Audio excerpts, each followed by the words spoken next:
안녕하세요. 크립토투입니다. 이번 시간에는 코인 대폭락의 본질과 실체를 한번 밝혀봅니다. 살펴보시죠. 지금요, 특히 이제 미국에서 JP 모건에 대한 보이콧 현상이 정말 무슨 일파만파 퍼지고 있습니다. 제가 은행 계좌를 당장 닫고 돈을 다른 데로 이체시키세요. 신용카드도 다 끊어버리세요. 친구에게 알려주세요. JP모건 이 친구들 은행 절대 쓰지 마세요. 이런 거의 지금 사회적인 운동이 일어나고 있는 수준인데요. 왜 이런 일이 벌어질까요? JP모건 우리나라에도 이제 기사가 몇 개가 나와서 한번 가져와 봤습니다. 스트라이크라고 하는 비트코인 결제 스타트업이 있어요. 비트코인 라이트닝 네트워크 써서 결제에도 쓸 수 있게끔 만드는 거의 비트코인 맥시멀리스트 중에 하나라 보시면 돼요. 그 스트라이크 CEO가 있습니다. 잭 말러스라고 하는 친구인데 이 친구의 JP 모건 은행 계좌를 그냥 예고 없이 이렇게 해지를 시켜버렸습니다. JP 모건이 지금 가만히 있지 않은 거예요. 정확히는 뒤에서 얘기 드리지만 그러니까 친코인 진영과 반코인 진영 간의 전쟁이 벌어졌습니다. 이렇게 말하면 JP 모건 입장에서 보면 반동 세력인 거예요. 비트코인 세력들은 반동 세력들.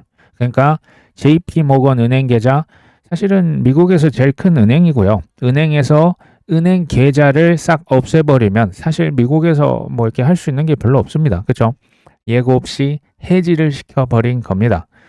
근데 이게요. 맥락이 과거 이게 지금 첫 번째 우리가 처음 듣는 그런 소식이 아니에요.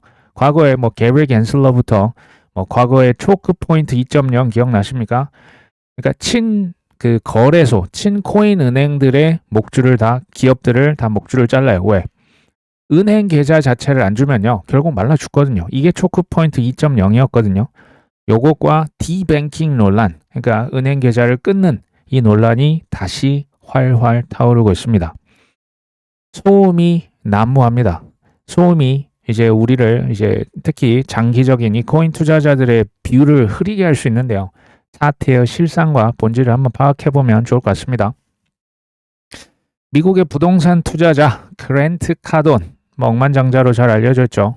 이분 역시도 마이크로 스트래터지를 공격한 비트코인 진영을 공격한 JP 모건을 불매 운동을 벌이고 있어요. 보이콧하고 있습니다. JP 모건 은행 계좌 바로 해지했고 내 전 재산 계좌를 웰스파고 은행으로 옮겼다. 진짜 이게 사기고 스캠이 걱정이 되면 JP 모건 체이스의 신용카드는 사용하지 말아라. 그렇게 무서우면 안 쓰면 되겠네 라고 반기를 들고 일어나는 거예요. JP 모건에서 보고서를 썼죠. 스트래터지 주식, 그 기업의 주식이 MSCI 지수에서 이제 제외가 되면 스트래터지 주식 샀던 저 국부 펀드다, 연기금이다, 우리나라 국민연금이다, 노르웨이다 어디 있었죠. 얘네들 지수에서 빠지는 순간 대략 한 4조 원 이상의 스트래터지 주식을 누군가 전 세계에서 팔아치울 것이다라고 경고를 누가 했습니까? JP모건이 했었죠. 그래서 스트래터지 주가가 여전히 지금 $170 왔다 갔다 하고 있습니다. 암호화폐 커뮤니티에서는 이번 사태를 의도적인 JP모건의 공격이라고 반발을 하고 있습니다. 이게 이제 주식을 판다라고 하는 게 이게 특히 그 국민연금이랄지 국부 펀드는요. 이거 그냥 지수에서 제외가 된다 할지 어떤 불안감을 조성하는 어떤 리스크가 발생하면 그냥 정말로 바로 던집니다. 그러니까 이게 완전 근거가 없는 건 아닌데요. JP 모건이 왜 공격을 했느냐가 실은 관건이 되겠죠. 뒤쪽에서 얘기를 드릴 거고요.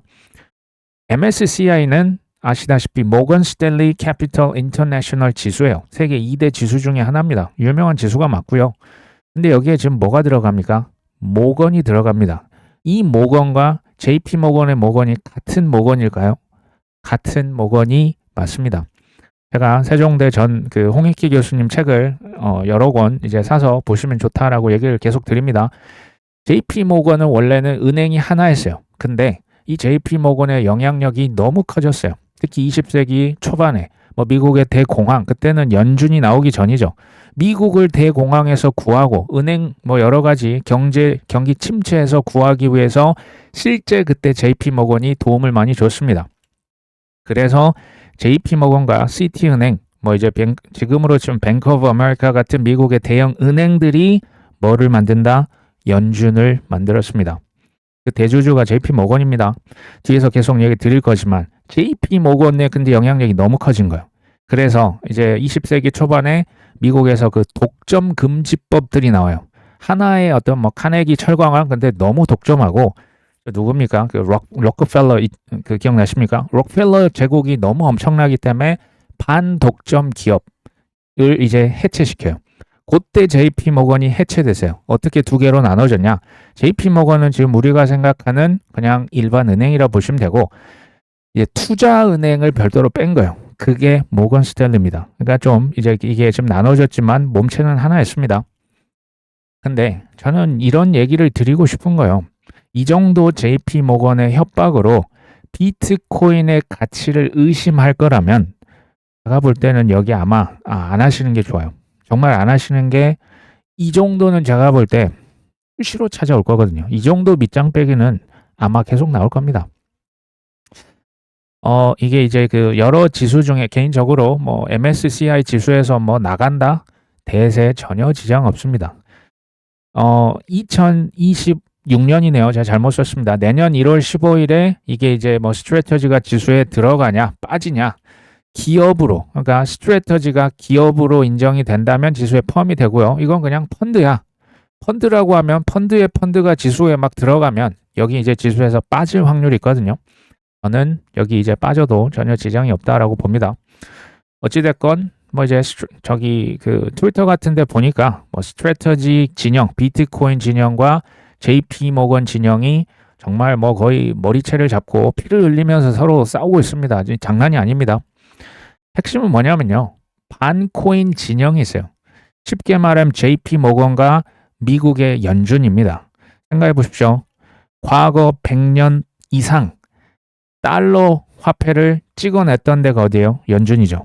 연준이 달러 패권 그리고 JP모건, 뭐 시티은행, 뱅크 오브 아메리카 같은 은행을 통해서 그 달러를 유통해왔던 데가 어디입니까? 미국의 대형 은행이죠. 화폐의 발행권과 유통권을 독점했던 그 곳이 바로 JP모건과 연준 진영, 반코인. 근데 갑자기 어디서 뭐 비트코인인가 뭔가 이상한 게 튀어나와가지고 그 독점 체제를 깨뜨리고 있는 거예요. 그러니까 쉽게 말하면 그게 트럼프 지금 대통령과 그의 아들들이고요. 스트래터지 마이클 세일러고요. 아까 그 카돈 형제들, 뭐 억만장자들, 비트코인 맥시멀리스트, 뭐 스테이블 코인, 디파이 이해되십니까? 반코인 진영과 찐코인 진영이 코피 터지게 싸우고 있어요. 근데 결과는 저는 JP모건이 이거를 이길 수 없다라고 하는 걸 알고 있어요. 근데 뭐 좀 이제 뒤에서 또 다시 얘기를 드립니다. 지난 7월에 어떤 일이 있었냐? JP모건에서 스트래터지, 그러니까 스트래터지가요. 전환사채 발행하고 쉽게 말하면 비투를 했잖아요. 빚으로 저기 이제 비트코인 샀었죠. JP모건이 스트래터지의 마진, 그러니까 담보대출 했지 않습니까? 너 그 초과 담보 더 가져와 라고 얘기를 실제로 했다라고 합니다. 이걸 제가 우리가 그냥 흔히 쓸 수 있는 부동산 사례를 들어서 예를 들면 집주인이 다음 달까지 전세금 1억 더 내놓으세요. 1억 더 안 주면 바로 쫓아내겠습니다 라고 한 거예요.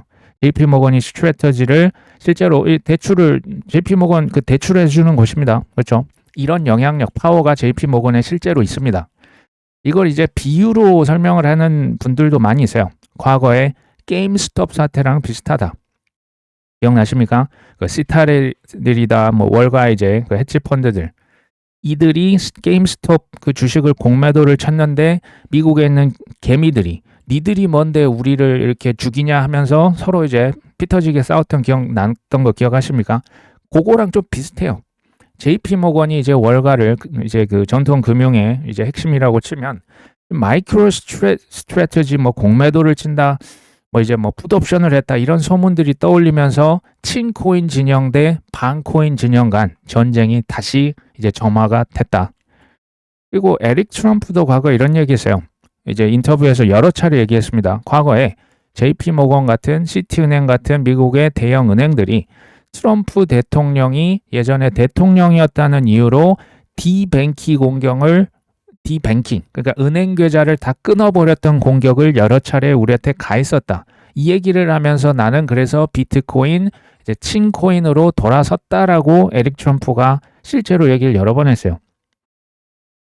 마이클 세일러도 이제 그 MSCI 지수에서 자꾸 이제 뺀다 얘기가 나오니까 이 얘기를 했습니다. 우리는 펀드가 아니고 뭐 홀딩스 컴퍼니도 아니고 그 이제 무슨 뭐 그 지주회사도 아니고 우린 소프트웨어 회사다. 매출이 1년에 5억 달러 나오는 회사고 당연히 우리는 MSCI 지수에 계속 포함이 되어야 된다. 이런 얘기를 한 바가 있습니다. 그리고 지금 JP모건의 보이콧에 하나 또 연결이 됐던 거죠. 우리말로 치면 이제 온라인 수사대가 이것을 다 샅샅이 파악을 해버린 거예요. 이거 낱낱이 밝히고 있는데 그 이제 미국에서 지금도 회자가 되고 있는 앱스타인 성범죄자, 뭐 이분이 2019년도에 돌아가신 걸로 알고 있습니다. 근데 이 앱스타인의 소위 말하는 VIP 계층들이 있을 거 아닙니까? 고위 정치인들, 뭐 기업인들, 성범죄 여기 참여했던 그들의 재력이 막강했던 거예요. 그 VIP 그룹이 성범죄 그룹이라는 걸 알았음에도 불구하고 그들의 전용 은행이 뭐였다? JP모건이었다. 이걸 누군가 실제로 다 밝혀버렸어요. 그러면서 JP모건 보이콧 운동이 더 힘을 받고 있습니다. 뭐 그랜트 카돈 아까 얘기 드린 또 맥스 카이저 같은 비트코인 맥시멀리스트들이 JP모건 나 고소하겠다. 너희들 뭐 이제 정말 죽기 살기로 한번 해보자. 뭐 이런 느낌으로 정말 뭐 어떻게 보면 이제 그 운동을 펼치고 있는 겁니다. 그러니까 미국은 JP모건과 연준 진영, 찐코인 진영, 찐코인은 비트코인, 뭐 이더리움, 스테이블 코인, 디파이, 지금 미국의 연준이 아니라 재무부 쪽이죠. 이 진영 간의 갈등이 또 한 번 이제 골마서 터졌다. JP모건이요. 사실 뭐 아시잖아요. 예전에 그게 이제 계획 캔슬로 했어요. 로비를 뭐 SEC만 했겠습니까? 미국의 민주당 쪽에 많이 했었잖아요. 지금도 엘리자베스 워런 의원 있습니다. 미국의 상원에. 월스트리트 저널과 같은 주요 언론사들. 미국 뭐 이제 그 언론사다 주요 정치인들의 로비를 다 했던 그 뒷단에는 연준까지 사실 거머쥐었던 JP모건이 있는 거예요. 이들은 코인 자체가 너무너무 싫습니다. JP모건과 연준, 지금 한국은행에서 스테이블 코인 좋아합니까? 일본 중앙은행 당연히 스테이블 코인 싫어요. 왜 그러냐? 비트코인과 스테이블 코인이 나오면요. 통제가 안 돼요. 돈을 예전에 중앙은행에서 찍었고 우리로 치면 시중은행을 통해서 자금을 풀어야 됩니다. 대출도 하면서 이게 이제 경제의 어떤 그 성공 방정식, 기존의 방정식이라고 보여집니다. 근데 갑자기 중앙은행 말고도 민간의 빅테크도 뭐 대기업도 그냥 돈 그냥 기준만 충족하면 다 찍을 수 있으면 중앙은행이 필요합니까? 가만히 생각해 보십시오. JP모건 아니어도 뭐 저 같으면 뭐 쿠팡에서 스테이블 코인 하면 쿠팡 쓸 것 같은데요. 존재가 부정당하는 거예요. 이걸 가만히 참고 있겠습니까? JP모건에서 2014년도 1월 달에 스위스 다보스 포럼이 열렸습니다. 이때 JP모건 제미 다이먼 회장이 미국의 주요 핵심 은행 관계자들 그 자리에서 불러요. 비트코인 죽일 수 없다는 것을 이때 깨닫고 인정합니다. 이때 이미 인정을 했어요. 아, 비트코인은 못 죽이겠구나. 2017년부터는 언행이 조금 세지죠. JP모건 회장 뭐라고 했습니까? 비트코인은 사기다. Bitcoin is fraud가 이때 나온 거예요. 그리고 우리 직원 중에서 비트코인 투자한 애 있으면 바로 해고시킬 것이다. 기억나시죠? 실제로 2018년도부터는 달러 스테이블 코인과 프라이빗 블록체인의 개발에 바로 착수합니다. 이게 뭘 의미하는지 아십니까? 존재가 부정당했지만 JP모건은 이거 결코 막을 수 없는 트렌드가 될 거라는 것을 이미 알고 있었어요. 그래서 철저하게 준비했던 거예요. 그리고 연말에 비트코인과 이더리움을 뭐 담보로 해서 뭐 대출을 하겠다. 이거 저희가 소개를 여러 번 드린 바가 있습니다. 오해를 하시면 안 되는데 JP모건은요. 비트코인을 쟁여서 우리처럼 시세 차익을 가져가려고 하는 게 아니에요. 왜 이걸 담보로 잡으려고 하는지 아십니까? 담보로 딱 잡히는 순간 그 아십니까? 모기지라고 하는 그 프랑스어거든요. 예전 라틴어인데 모르가 죽음이에요. 모기지는 그 뒤에 기지는 죽음의 약속이요. 빚이라고 하는 건요. 죽음을 약속하는 거예요. 뭐 모기지 론, 그 대출하는 거 담보대출 기억하십니까? 우리도 부동산 담보 대출하고요. 미국에 담보 대출 있어요. 이거 모기지라고 하잖아요. 비트코인과 이더를 우리가 맡기고 담보로 잡고 대출하는 순간 우리는 그들과 죽음의 계약을 맺었다. 조금은 과장이 됐지만 아까 보셨잖아요. 담보 증거금 더 가져와. 그리고 특히 이제 가격이 안 좋을 때 이 증거금 더 요구하면요. 그러니까 전세금 갑자기 1억, 2억씩 더 달라고 하면 우리한테 무슨 방법이 있습니까? 그게 뭔지 아십니까? 그게 통제력이에요. 그걸 활용하는 거예요. 그냥 비트코인, 이더리움을 담보로 잡고 쥐락펴락 본인들에게 이득이 되는 쪽으로 세상을 이끌어 왔던 게 JP 모건입니다. 지난 100년간. 비트코인 그렇게 뭐 최악이라면서 비트코인, 이더리움, ETF 지금 판매하고 지금 다 받아주잖아요. 이게 저는 JP 모건에서 어떻게 보면 대단한 점이라고 생각하는 거예요. 그냥 비판만 하고 대책이 없는 게 아니고요. 비판을 하면서 본인 할 일 뒤에서 다 하고 있었던 거예요. 이게 정말 어떻게 보면 노련하고 어떻게 보면 좀 뭐 얍삽하기도 하고 그런 거예요. 교활한 거죠. 정확히 표현하면. 지난 100년 이상 군림했던 JP 모건과 미국 연준의 파워가 서서히 지금 어디로 이동하고 있습니까? 과거엔 꿈도 못 꿨는데 원래 종이돈 찍어서 100년간 군림했었잖아요. 이게 디지털 머니다, 뭐 스테이블 코인이다, CBDC다, 뭐 비트코인이다, 블록체인이다, 뭐 토큰화, 뭐 예금 토큰하다 뭐다 해가지고 힘이 분산되는 거예요. 스테이블 코인, 뭐 토큰화, 비트코인 쪽으로 힘의 균형이 점점 이동하고 있는 거예요. 연준보다 지금 어디로 더 힘이 쏠립니까? 채무부로 가고 있잖아요. 그렇죠? 오해를 하시면 안 됩니다. JP 모건, 뭐 뱅크 오브 아메리카, 시티은행, 비즈카드, 마스터카드가 망하지 않을 겁니다. 왜냐? 말로는 뭐 코인은 망했다, 코인은 사기다잖아요. 뒷단에서 뭐 하고 있었다고요? 행동은 노골적으로 이 코인판에서 절대 주도권을 이제 뺏기지 않으리라고 죽으림을 다해서 노력하고 있었던 거예요. 이거 속으시면 안 됩니다. 비트코인 현물 ETF에서 4주 동안 무려 6조 원 이상의 돈이 빠져나갑니다. 실제로 비트코인 뭐 블랙록뿐만 아니고 지금 많이 빠져나갔어요. 이더리움도 그렇죠. 근데 한편으로는 지금 뭐 프랭클린 템플턴에서 XRP ETF가 곧 나올 거고요. 그레이스케일은 우리가 우습게 보시면 안 됩니다. 여기에서 하는 것은 사실 의미가 있어요. XRP와 밈코인은 사기 아닙니까? 도지코인 ETF가 이미 상장이 됐네요. 밈코인이 ETF가 됐다. 저는 도지코인과 시바이누는 뭐 그렇게 뭐 쉽게 망할 코인은 저는 아니라고 봅니다. 뒷단에서 한번 이거 본인이 검증하셔야 돼요. 두 개의 상반된 행동이죠. 누군가는 엄청나게 패닉을 유도해서 팔고 있는데 누구는 뭐 쉽게 말하면 잡코인, 뭐 밈코인 이런 거 ETF에서 계속 상장을 시키고 있습니다. 누가 맞을까요? 계속 얘기 드리지만 이거 본인이 결정하는 거예요. 본인의 믿음, 본인의 시간표, 본인의 재정 상황, 본인의 어떤 그냥 그 지식, 쌓았던 노력, 위험을 무릅쓰고 베팅을 하는 겁니다. 이게 투자예요. 위험이 없다? 위험이 없는 것은 뭐 은행도 망한다고는 하지만 차라리 그러면 뭐 달러 바꿔서 금고에 넣는 것 빼고는 무위험 투자는 없어요. 세상에 그런 건 없습니다. 결국 옳은 방향성이냐가 중요합니다. 그리고 방향성만 알아도 안 되죠. 지금 방향성은 맞았잖아요. 근데 왜 이렇게 많이 이렇게 탈락을 하셨을까요? 믿음의 순도가 우리의 생존과 향후의 수익률을 결정합니다. 비트코인이 하지만 뭐 당분간 횡보할 수 있어. 뭐 이제 올랐다 내렸다 올랐다 내렸다 하죠.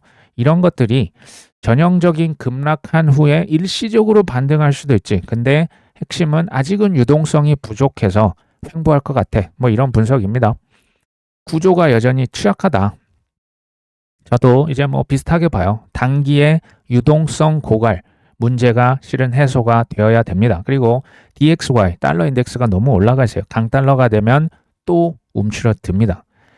단기입니다. 단기적으로 제가 봤을 때 시장의 향방은 미국 연준의 12월 금리 인하 가능성에 달려 있다라고 저는 봐요. 아시죠? 유동성이 들어온다. 이게 인하가 됐다고 바로 들어오는 게 아니거든요. 근데 이제 기대감은 살아날 수 있는 거고요. 달러 인덱스가 금리 인하하면 어찌됐건 좀 더 달러 인덱스, 강달러에서 조금 더 약으로 넘어갈 수 있다는 기대감이 살아날 수가 있겠죠.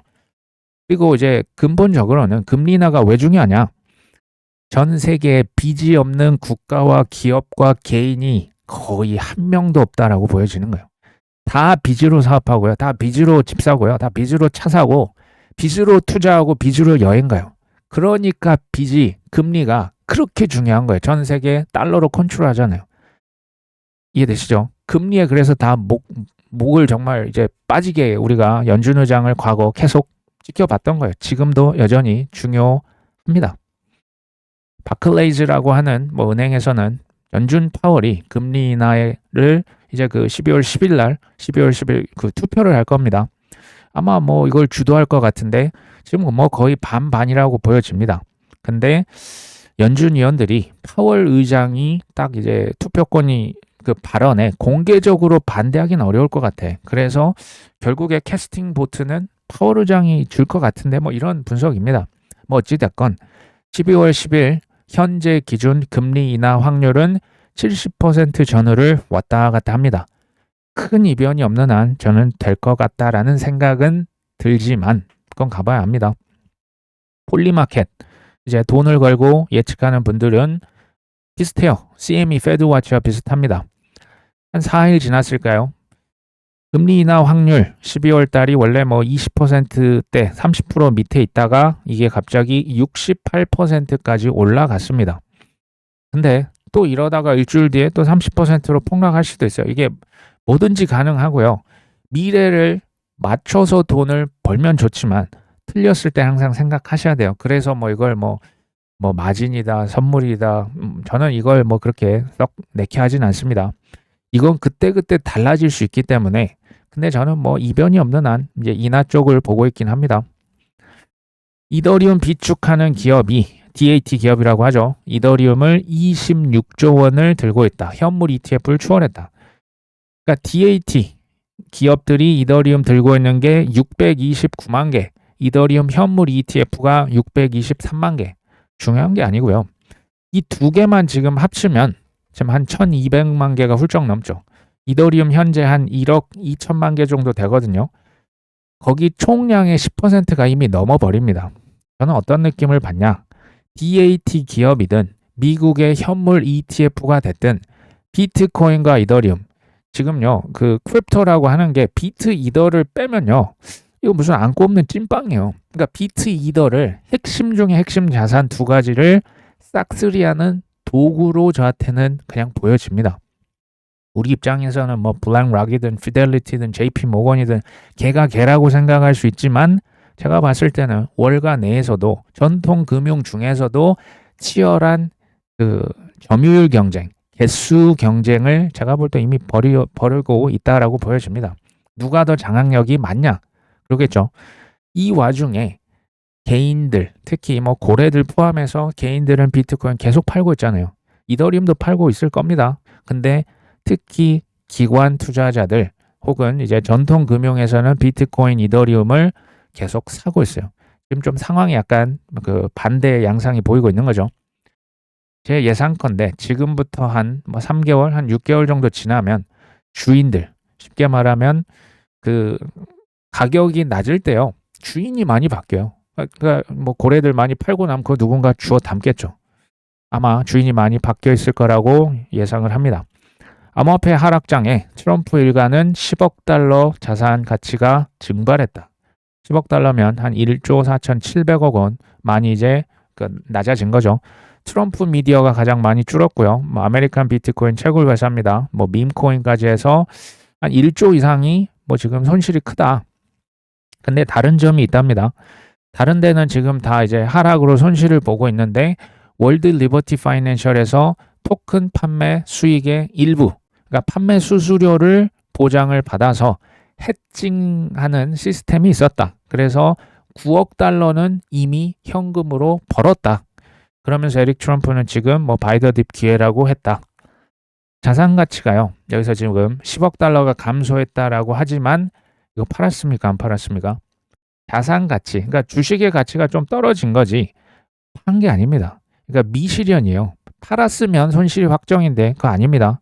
괄호 열고 닫고입니다. 팔긴 왜 팔아? 지금 내년이 있는데. 이제 제 생각이에요. 토큰 판매 수수료로 1조 3천억 원을 이미 확보를 했거든요.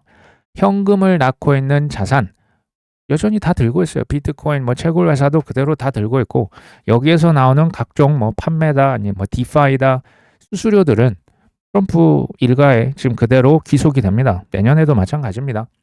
이더리움 솔라나 스테이킹 ETF.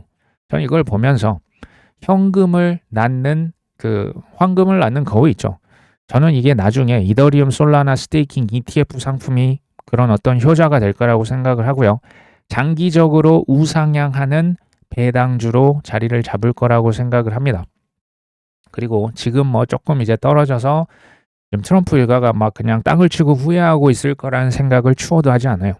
내년이 되면 자산 가치가 지금 뭐 1조, 2조가 아니고요. 제가 볼 땐 뭐 수십조도 늘어날 수 있다라고 봅니다. 비트마인은 이 와중에 이더리움을 또 28,625개 어마어마한 액수를 또 샀습니다. 그리고 JP 모건이 아까 얘기를 계속 드리고 있지만 스트래터지 주식 여전히 많이 들고 있습니다. 비트마인 주식도 이제 스트래터지보다는 적지만 여전히 들고 있어요. 특히 이제 3분기에 신규 매수를 한 것으로 보입니다. 그리고 JP 모건의 이런 협박 있지 않습니까? MSCI 그 지수에서 빠질 수 있다. 스트래터지가 이거 잘못하면 큰일 날 수 있는데 10월 10일 날 폭락 효과가 있었습니까? 없었습니까? 효과 만점이었죠. 근데 여기서 이제 갈릴 수 있어요.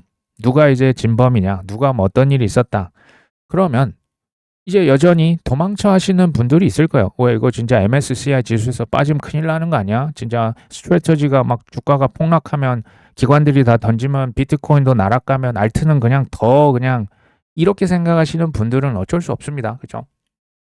저 같은 경우는 협박이요. 효과가 있어요. 2017년에도 효과가 있었어요.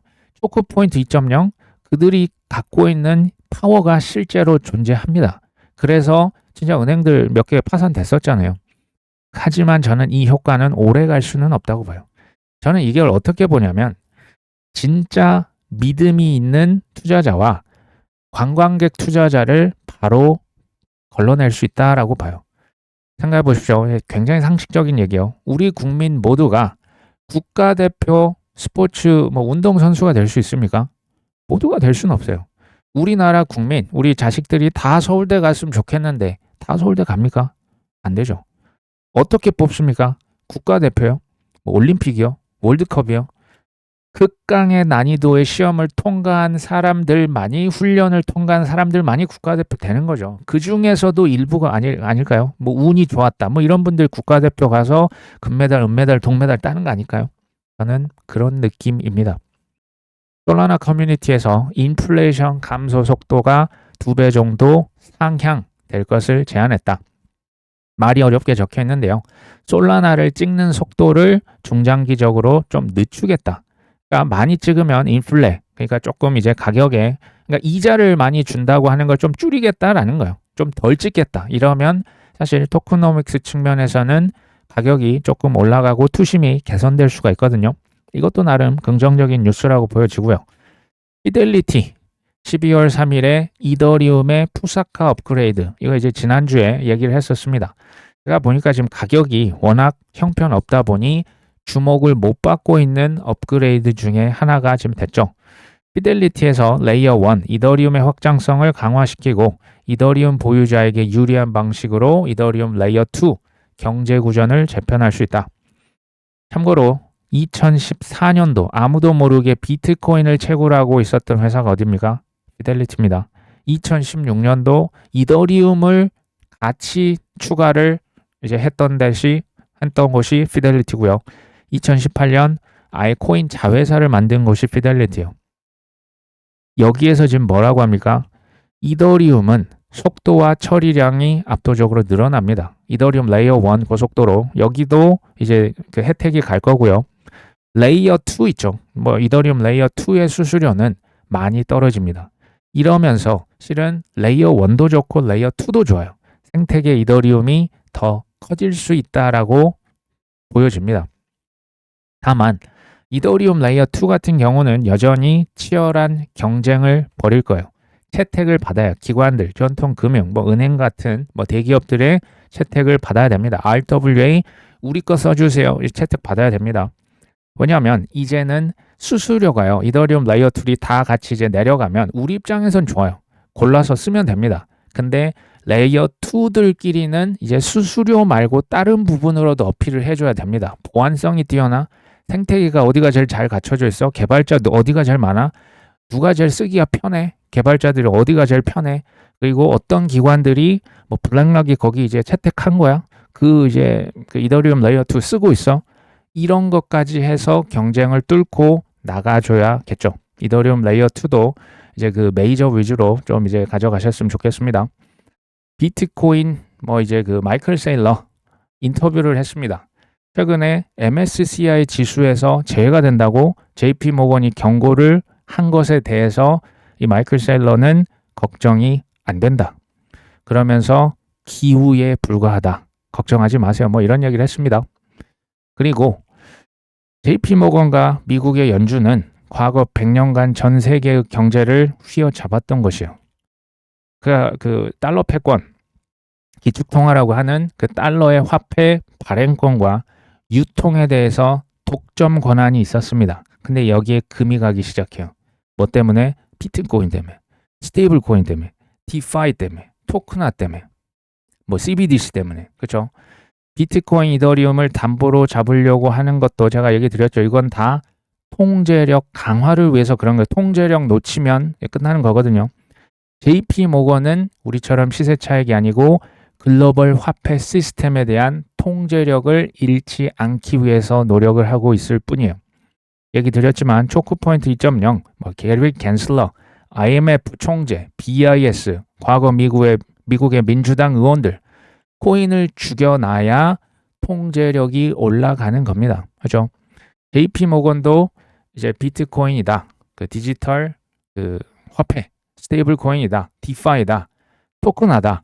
요거는요, 어차피 못 막는다는 것을 알고 있습니다. 이걸 하는 이유가 뭐냐면요, 코인의 시점을 그래도 늦출 수가 있고요, 간간히 공격을 하면 효과가 있어요. 그래서 하는 거예요. 이것을 통해서 이거 어차피 못 막지만 그래도 가만히 있으면 안 되니까. 이게 이제 한편으로 하는 거고요. 그 이제 다른 한편으로는 이 시점을 철저하게 준비하고 있어요. JP모건에서 지금 코인 관련된 거 다 하고 있습니다. 담보 잡고 ETF 상품 팔고 지금 뭐 토크나 디파이, 예금 토크나 다 준비하고 있어요. 그리고 마이클 세일러는 비트코인이 연간 1.25%만 올라도 오르는 한 우리는 영원히 배당금을 영원히 제공할 수 있다. 비트코인은 배당금이 없는데 그 4개인가 5개 그 파생 상품 만들어서 이제 그 전통 투자자에게 비트코인으로도 이제 배당금을 줄 수 있는 파생 상품을 만들었었거든요. 그러니까 너희들 뭐 마진콜 당해 1.25%만 오르면 우리는 전혀 문제 없다. 지금 이렇게 또 반격을 한 거죠. 저는 향후에 10년, 20년 뭐 정확히 모릅니다. 달러라이제이션 될 겁니다. 전 세계 달러화 현상이 더, 그러니까 달러만 집중적으로 전 세계가 원하는, 이게 이제 스테이블 코인이죠. 근데 20년에서 30년 지나면 달러라고 하는 게 AI 시대에 화폐가 의미를 점점 잃어갈 수 있거든요. 우리가 지금 생각하는 노동의 가치도 거의 0으로 수렴하거든요. 그러면 한 20년, 그 정확히 모르겠어요. 20년이다, 30년이다, 몇십 년이 지나면요, 달러라이제이션에서 이제는 비트코인아이제이션의 시대로 저는 갈 거라고 봐요. 비트코인만 주세요, 이겁니다. 지금은 달러만 받겠습니다라고 하는, 뭐 전 세계 달러 선호하잖아요. 나중에는 그 휴지 조각 됐고 저는 비트코인으로만 결제하겠습니다. 받겠습니다. 이런 시대가 나중엔 결국 열릴 거라고 저는 봐요. JP 모건이 코인과 블록체인의 대량 채택을 늦추려 했을 뿐이죠. 이거 못 막는다는 것을 실은 잘 압니다. 개인적으로 저는 비트코인 맥시가 아닙니다. ISO 2002 코인들 혹시 잘 알고 계십니까?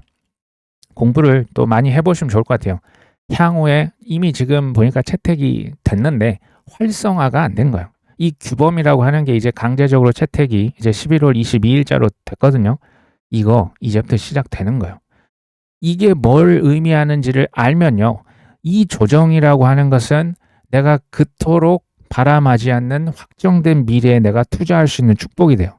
근데 좀 애매하다, 뭐 그랬으면 좋겠다, 뭐 이러면요, 이게 이제 나중에 오히려 안 좋은 결과, 그러니까 패닉셀하고 손실을 보실 수도 있겠죠. JP 모건처럼 100% 알고요. 냉정하고 차분하게 그냥 잘 준비를 하셔서 이렇게 해야 실은 일단 생존이 가능합니다. 그러다 보면 한참 후에는 큰 수익을 거둘 날이 저는 올 거라고 믿습니다. 중요한 것은 이것은 저의 믿음이죠. 믿음이라고 하는 것만큼은 대여는 안 됩니다. 저는 제 역할을 압니다. 제 동생도 저 오후반 선생님도 지식을 전달해 드리고자 열심히 더 노력하겠습니다. 오늘 방송 여기까지 합니다. 끝까지 시청해 주셔서 감사합니다.